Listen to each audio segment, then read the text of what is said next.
want to ask you about something we heard from Bernie Sanders just now, calling for a ceasefire. This is something you have been calling for. We've had a conversation about this in the past. You wanted to see a stronger tone from the Biden administration previously on its stance on supporting Israel. Do you have a sense, there are uncommitted delegates in this convention, at this convention as well, do you have a sense that this is an issue that really is dividing the party? I think that obviously there is still more work to do to appeal to every voter that is still deciding whether or not it's worth it to vote for Kamala Harris.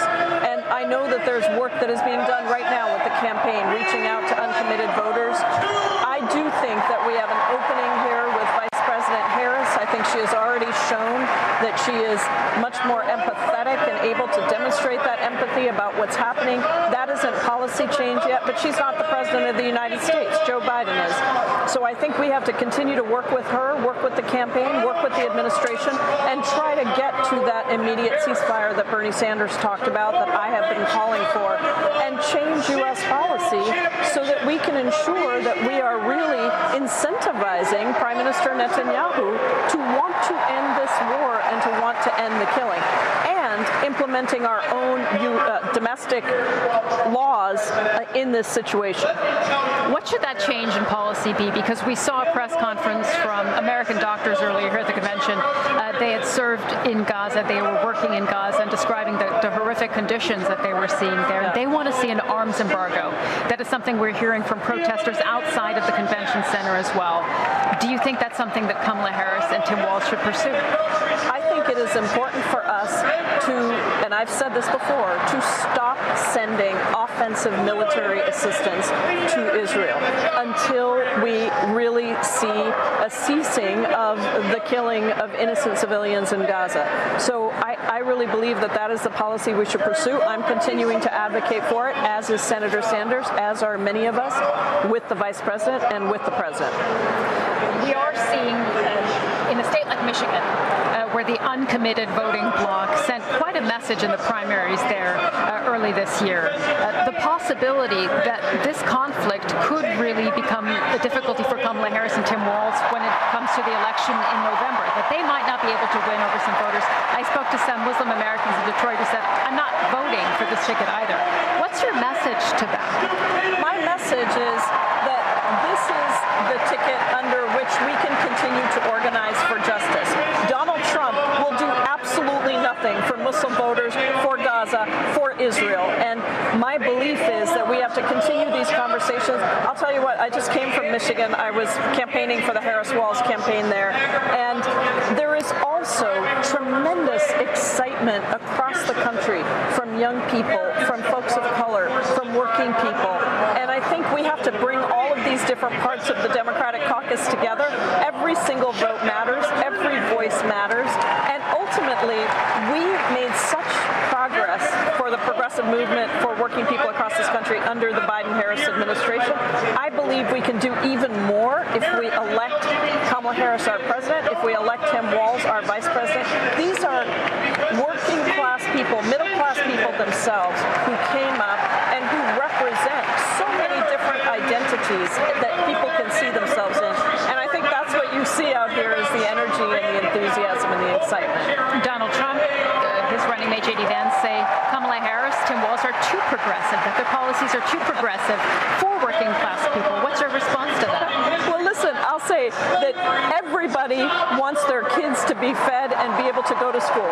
Everybody wants universal health care. People want to be able to get education. These are not what they're called progressive policies, but they're actually things that everyone wants. People want a raise in the minimum wage. That's true in states that voted for Donald Trump, and they still raise the minimum wage.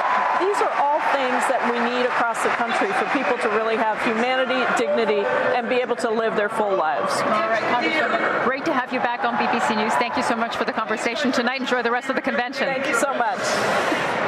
All right, we're going to continue now our coverage. We're going to go to our correspondent, John Sudworth, who is outside the Israeli consulate in Chicago. We spoke to him a little bit earlier in the evening when the situation was very fluid. John, if you can hear us, what is happening now? So a very fluid situation here.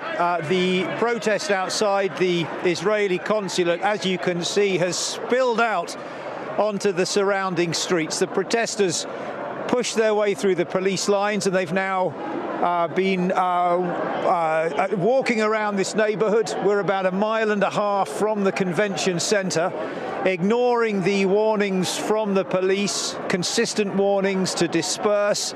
The police, as you've seen, have been trying to contain them. You can see them lined up in front of us at the moment.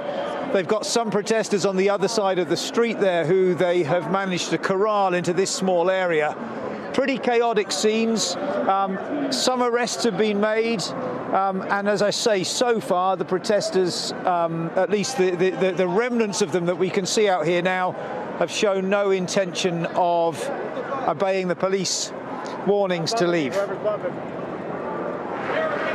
John, can you give us a sense of what the protesters are looking to do next? They have very much been wanting to get the attention of the delegates, of the lawmakers, of people here at the convention.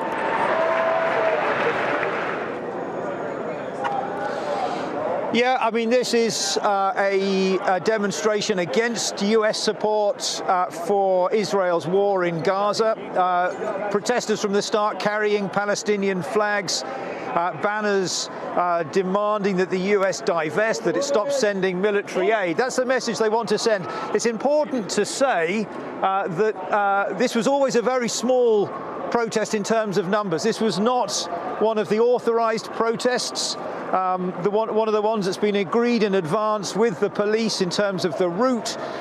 This was a protest that was advertised online, and the police had said earlier today that they were concerned there could be trouble. What we saw begin to happen is that small crowd gathered outside the Israeli consulate. They marched on police lines. A number of arrests were made.